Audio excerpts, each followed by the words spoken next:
Can I invite everyone to please stand up? And if you have your Bibles with you, let us open it in Nehemiah chapter 2. Nehemiah chapter 2, verses 11 through 20. We are going to read from the English Standard Version, and we will read the Word of God responsively.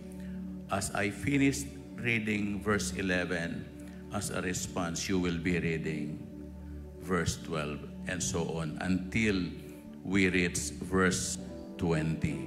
And please, we will read it aloud and clearly with power and authority. Nehemiah chapter 2, verses 11 to 20. Verse 11, so I went to Jerusalem and was there 3 days. Verse 12, kayo po.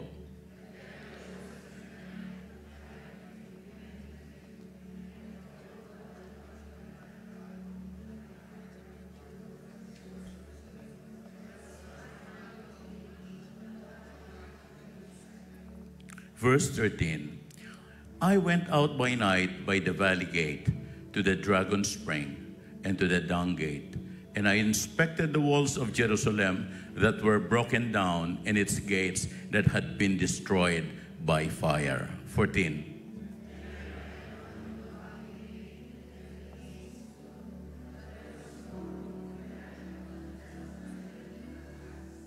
15. Then I went up in the night by the valley, and I inspected the wall, and I turned back and entered by the valley gate, and so returned. 17.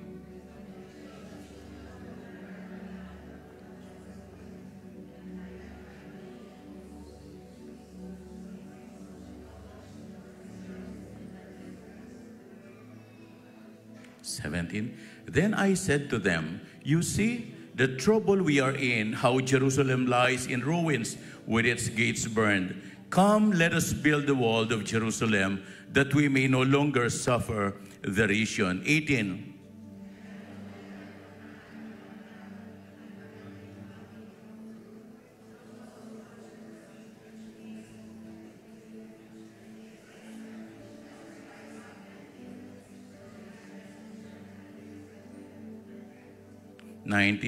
But when Sanballat the Horonite and Tobiah the Ammonite servant, and Geshem the Arab heard of it, they jeered at us and despised us and said, what is this thing that you are doing?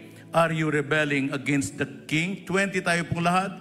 Then I replied to them, the God of heaven will make us prosper, and we his servants will arise and build. But you have no portion or right or claim in Jerusalem. God bless the reading of his powerful and holy word. Let's pray. Thank you, Jesus.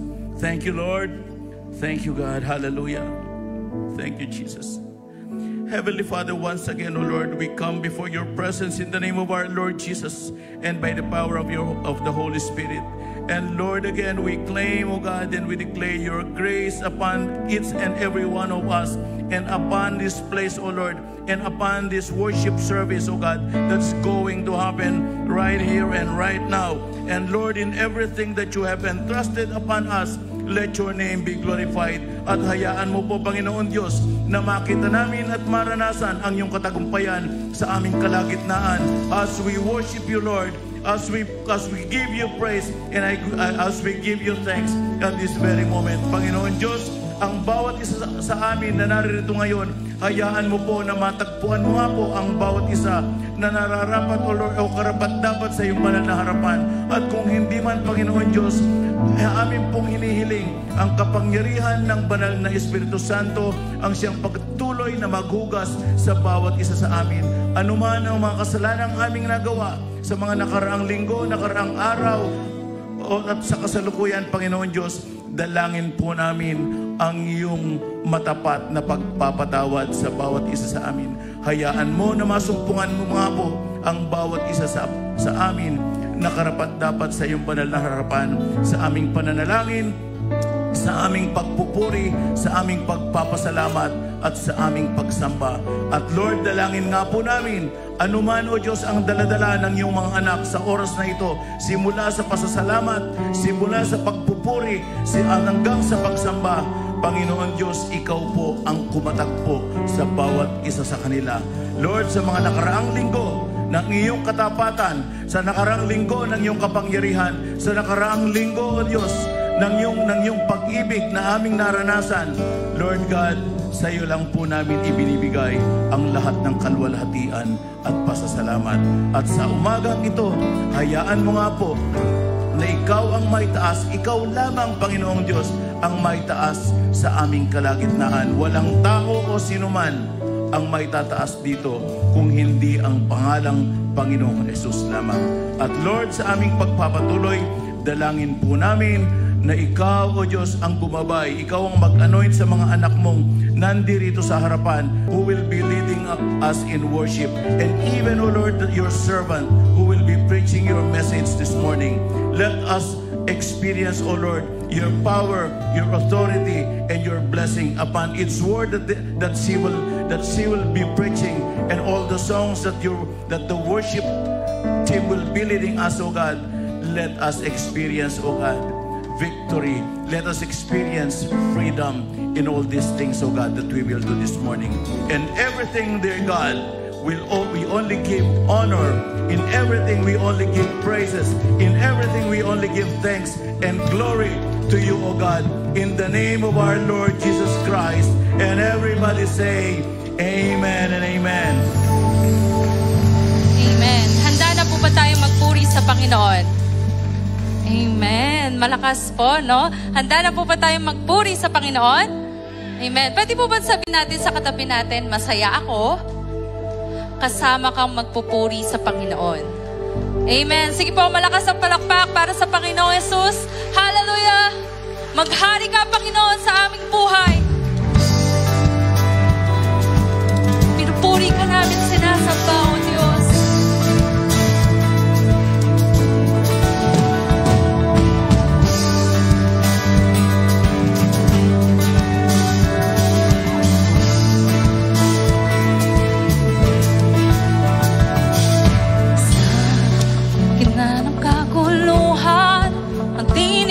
Ang tinig mo ay hanap sa templo mong banal, may bagong kagalakan. Ang tanging mananatili ay ang iyong sinabi.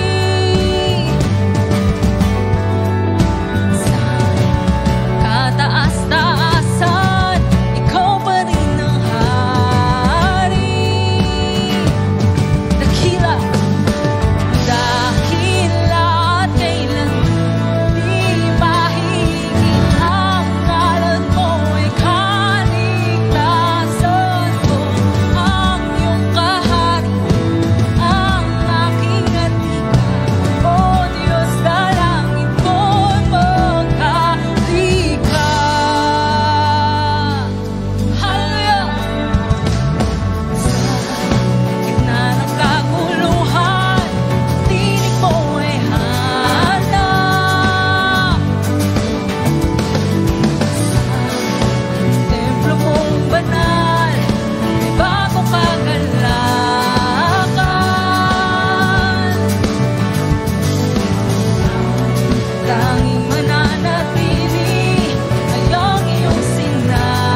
Panginoon.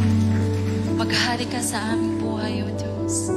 Maghari ka, Panginoon, sa aming pamilya. Maghari ka, Panginoon, sa bawat puso ng bawat isa. Tanggapin mo, Panginoon, ang patuloy namin pagsamba sa inyo, O Diyos. Madakila ka sa lugar na ito. Salamat, Panginoon, sapagkat nananatili ang katapatan mo sa aming buhay. Karapat-dapat kang magpapalaya, O Diyos.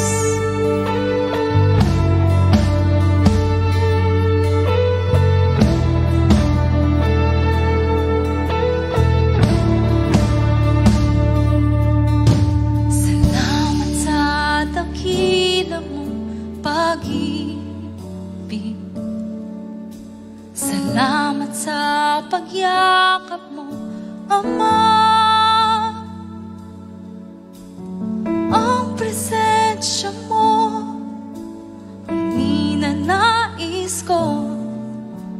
Ang puso ko ay para lang sa'yo. Nararapat ka sa papuri, luwalhati at pagsamba. Jesus, ika'y dakilain,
ng Panginoon.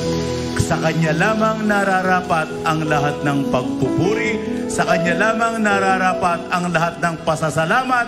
Sa Kanya lamang nararapat ang lahat ng pagsamba. Minsan pa po, ibigay natin ang ating pinakamabuti, ang ating pinakamalakas na palakpak sa ating buhay na Diyos. Sige po, thank you Jesus. Thank you Lord. Thank you God. Hallelujah. Sa iyo po, O Diyos, ang lahat ng kalwalhatian, karangalan at kapurihan. Thank you, Lord. In Jesus' name. Everybody say, Amen, Amen. Sige nga po, minsan pa, ibigay natin yung ating pinakamabuti, yung palakpak para kay Jesus. Palakpak sa ating buhay na Diyos. Thank you, Lord. Thank you, God. Bago po tayo umupo, una po gusto nating batiin ang ating mga kapatiran na nasa online. The Christ in You family is sending our greetings to all the brethren from all over the world. Maaring yan nasa Asia lang, sa Japan, like that. Yung iba nasa Europa, nasa London. Yung iba nasa Amerika. Yung iba nasa trabaho. Yung iba nasa kanilang mga sasakyan. Saan man po kayo, mga kapatid, your Christ in You family. We are sending the love of Christ from the Christ in You main in the Philippines. Ngayon po, ang bawat isa sa atin na nadirito ngayon, tayo po'y umikot. At least, kamayan natin. Humanap tayo ng mga 5 hindi natin kakilala. Sabihin natin sa kanila, God bless you, sister. God bless you, brother. Po, tayo po'y magbagyan.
Tayo po ngayon ay dadako sa ating paghahandog at kabahagi ng ating paghahandog, isama po natin sa ating mga panalangin ang C127 project which is ongoing right now.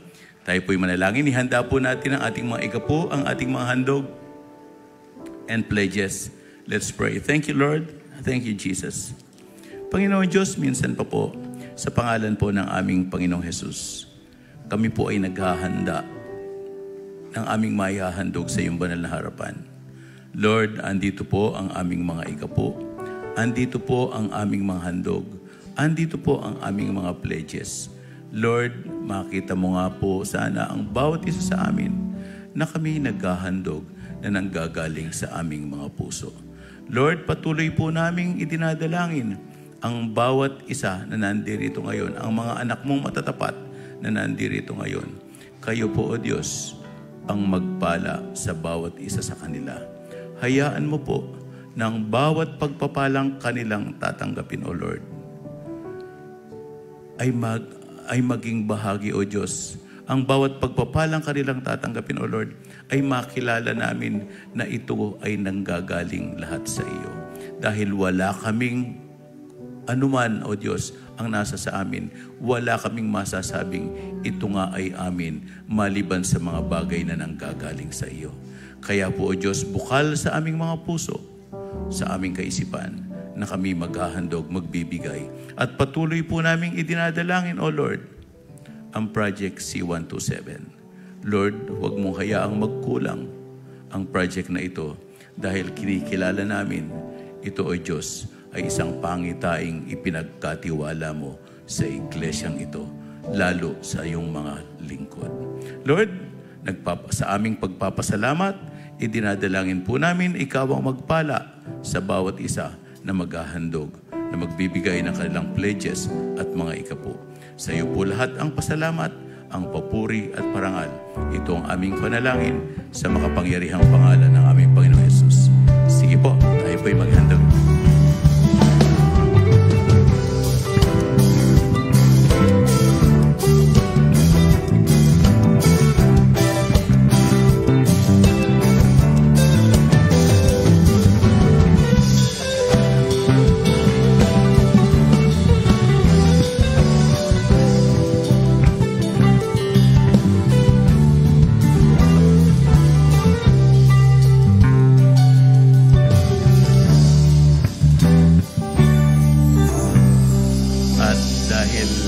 Tayong announcement ngayong araw na ito, maliban po doon sa pagpapatuloy ng ating midweek service na inaanyayahan po ang bawat isa. As faithful as we are right now, we are inviting everyone to please join us in our midweek services.